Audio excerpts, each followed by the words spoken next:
Good morning. I couldn't not begin by refuting some of the things that President Gissom said about me. I believe that we are of the same age, but I have to confess that when we were at Walsh, he had the highest grade point average in the school. We were a much smaller, much more elite university at that time. All right, my role this morning is to set the scene on a national level and with a little bit of a California bias. And when I'm done setting the scene, my judicial colleagues from this county and Northeast Ohio will discuss how they have risen to the challenges of mental illness and addiction here in Northeast Ohio and address these issues by thinking differently and acting differently.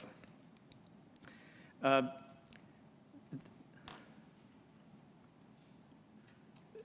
going to talk about mental illness, addiction, and the justice system.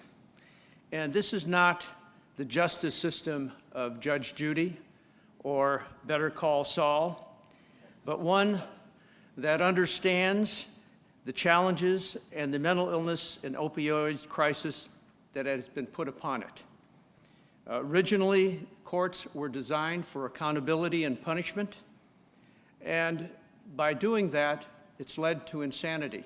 That is, by definition, doing the same thing over and over again and expecting a different result. We have not had that. So I'm going to talk about where we have been, where we are, and where we're going.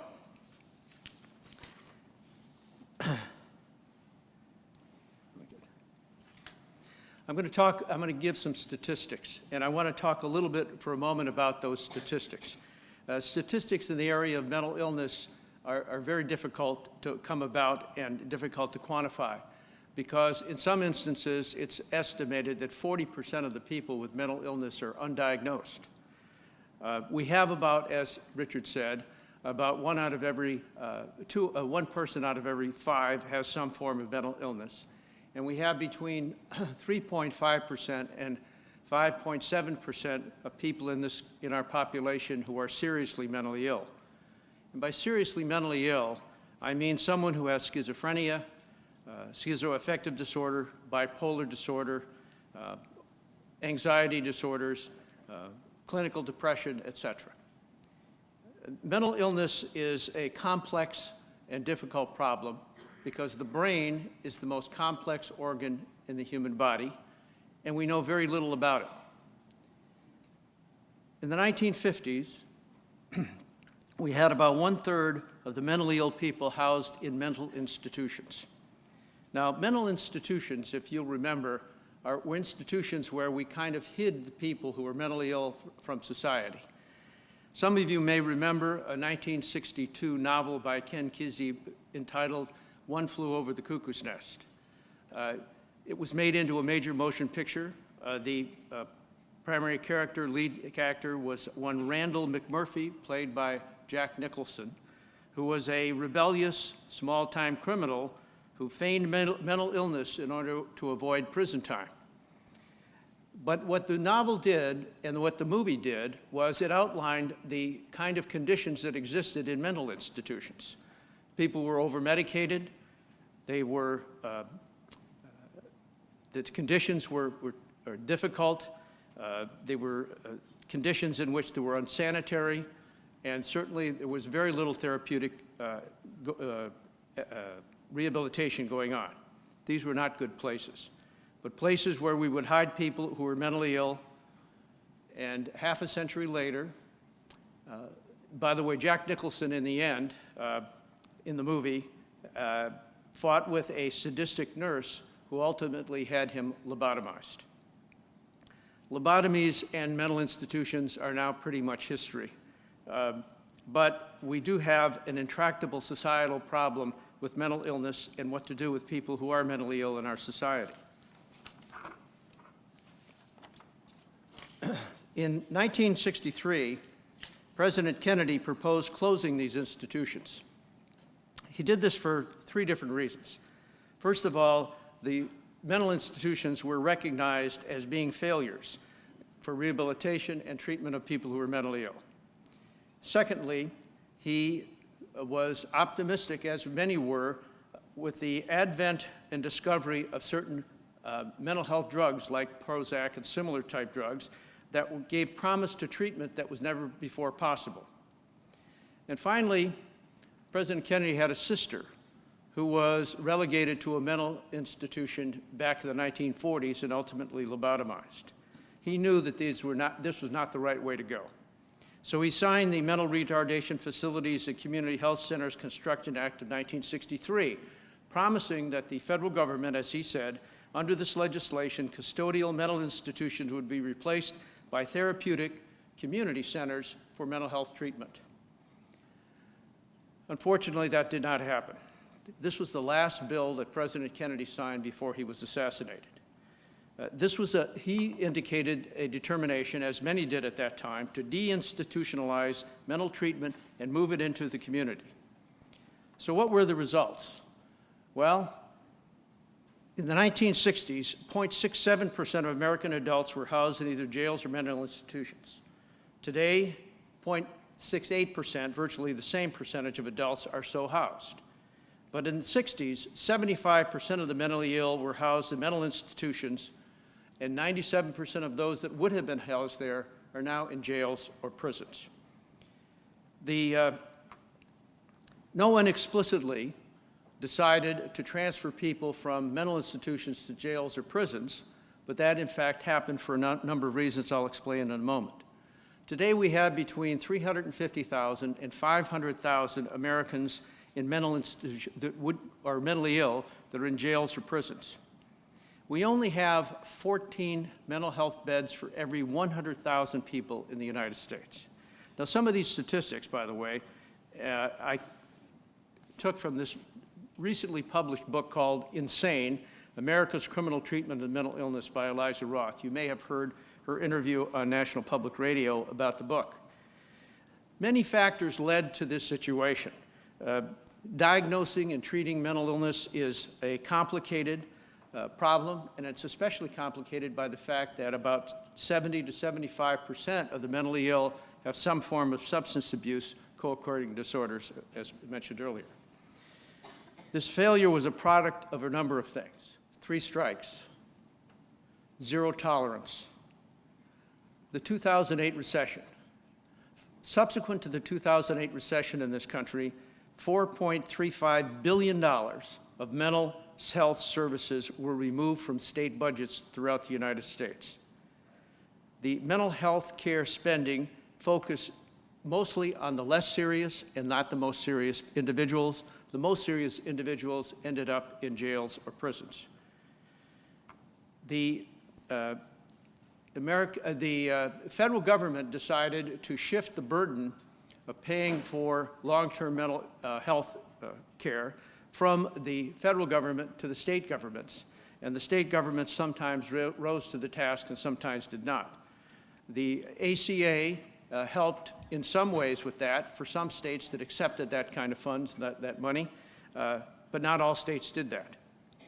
In 1972 and 73, Governor Ronald Reagan in California vetoed funding for community mental health facilities. The mental health prison population in California rose from 15,000 in 1980 to 38,000 in 2014. The state hospital mental health beds went from 25,000 to 5,000. Of course, the irony in this is that in 1981, one of these mentally ill people shot President Reagan. More about John Hinckley in a moment. The LA County Jail is the largest mental health facility in the world. Los Angeles County Jail has 4,500 mentally ill inmates at any one moment in time. Second is New York's Rikers Island Jail with 4,300 mentally ill inmates, 700 of whom are seriously mentally ill. The Cook County Jail has 2,250 mentally ill inmates, although they're doing a pretty good job of trying to change the way they're treating them in that jail because of the sheriff that is now in charge in Chicago. The largest prison mental health hospital in the United States is in Stockton, California, with 2,000 beds. 18.5% of the arraigned, I'm going ahead of myself here, 18.5% of the arraigned defendants in California are mentally ill, and 23% of our prison population is mentally ill.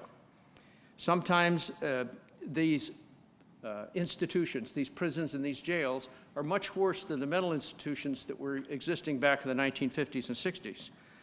The people who are in charge of those jails and those prisons, they don't want people who are mentally ill. They're not trained to take care of them. They're not qualified to take care of them, and they find them to be a significant burden, and their experience with them is not good. The number of mentally ill people in jails and prisons varies across the country, but it's clear that for women, it's much worse than men. Almost 75% of the women in prisons have some form of mental illness. 1 out of every 2 mentally ill people will be arrested in their lifetime, often for drug offenses. They are more likely to get arrested, less likely to make bail, on average receive more jail time, more likely to get solitary confinement, more likely to commit suicide. On average, a mentally ill person dies 25 years earlier than someone who is not mentally ill. And 46% of the homeless are mentally ill. In California, we have 120,000 prison inmates that are released from custody each year. Approximately 25 to 30,000 of these have a serious mental illness. We have some reentry courts, which you'll hear about later, and I think they are addressing some of these issues, but nonetheless, the typical way we have people come out of state prison is we give them a bus ticket and $100 and wish them luck. Oftentimes, they don't have medication that will last them more than a week, and at that point in time, they probably recidivate and go back into jail in some place. 75% of the mentally ill have a substance abuse problem, that is addiction, a co-occurring disorder, and the justice system is often the default location for diagnosis and treatment of the mentally ill and addicted. We are, as this describes, in an ongoing tragedy. We've all long known that community-based treatment is a better approach, so why can't we get there? Stigma. The stigma of mental illness and addiction. What is that stigma from? Well, the barriers to therapeutic community treatment are, first of all, community, family support. The families often shun the person who is mentally ill or addicted. They have given up on them. They find them a burden, too much to deal with in their family. We also have cultural issues. In my county, which is very diverse culturally, when I was in juvenile court and we had a youngster who was diagnosed as mentally ill, we told the parents we thought that the mental health system would be a better option than the justice system. They often said no. We just as soon have them be in the justice system because we can't admit in our community that someone is mentally ill, part of that stigma. Mental health services are subject to many other contingencies. Housing, try to open a drug or mental health community facility in your neighborhood and see what the reaction might be. Resources, government is somewhat inconsistent in funding. I already mentioned the $4.3 billion that were removed from the state budgets when we had the ongoing recession from 2008. Political considerations. No politician wants credit for bringing the mentally ill or addicted back into the community. These are not things that they find acceptable. The stigma is the result of, well, I'm behind myself, I'm sorry. Stigma is the result of misperceptions. Misperceptions that are fueled by media sensationalization of incidents involving people who are mentally ill and addicted. They include promoting the notion that all mentally ill persons are dangerous. That's just not true. only a very small percentage need to be isolated and can't be in the community. Even those that are seriously mentally ill can ultimately be treated and oftentimes be successful in the community. They also promote the notion that drug addiction is not an illness. It is, and I'll talk about that in a moment. Mental illness and drug addiction cannot be successfully treated in the community. Well, certainly it's not a panacea, but it's better than most of the other options that we have with regard to drug and mental health treatment.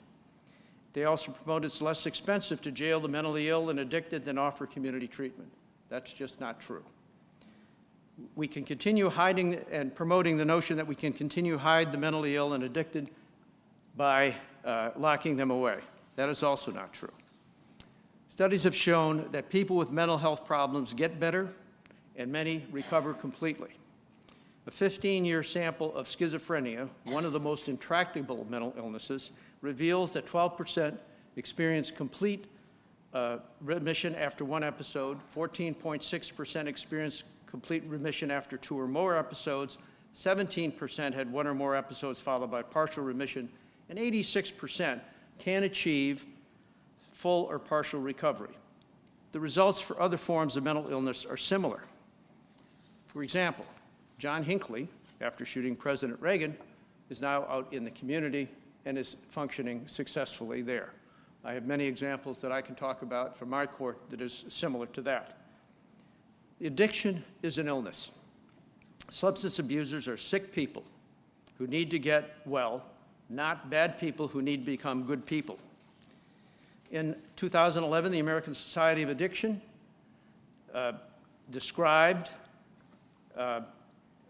redefined drug addiction as a chronic brain disorder rather than a behavioral problem involving too much use of drugs and alcohol. It's a chronic brain disorder. Now, here's a picture of a diseased brain. Science has shown that addiction is such that prolonged use of the brain fundamentally changes the brain and has lasting effects. The initial decision to use drugs is mostly voluntary. However, after using drugs for a while, a person may not be able to stop because there is an addiction cycle. That addiction cycle needs to be broken in some way. It is fed by physiological and psychological factors, as all of you probably know. The incredible power of drugs over our lives, experts have found that true addiction encompasses not only keen physical urgency to use the drug and feel its desired effect, but a psychological effect as well. In most severe cases, the addicted brain and its owner are robbed of the power of choice, but that doesn't mean that it's hopeless. Compelled or coerced treatment is possible and successful. A meta-analysis of 78 comparison group community-based studies found that treatment can be up to 1.8 times better in reducing drug use and recidivism, reincarceration, than not treating. California drug courts have reduced recidivism by 22%. Coercive treatment, that is, the court mandating treatment, is just as successful as voluntary treatment as well over a 5-year study that was looked at in terms of what coercive treatment requires. Coercive treatment is when the court says, you'll do this or we will punish you. In California, drug courts have saved an average of $3 for every $1 spent on treatment programs for addicted offenders. And finally, almost all mentally ill and addicted offenders eventually are released from custody into the community. Putting them in jail, putting them in prison is not the answer. Where we are, each community needs to fight the stigma through commitment, education, and collaboration. Now, I need to say, and you all know this is hard work. It contests the notions that people have about people who are mentally ill and the sentiments that they have about people who are addicted. The victims and families often oppose this kind of approach. So it's difficult. And we like to hide these people, although we know that that's not possible. Treatment is challenging, complex, and time-consuming. No judge wants to wake up in the morning and have their case on the front page of the New York Times. You are fortunate here to have judges willing to meet these challenges and look at this in a different way. Treatment often involves repeated failures, and it takes patience, perseverance, and understanding. My judicial colleagues here will outline what they've done here in Northeast Ohio to help address these issues and think differently.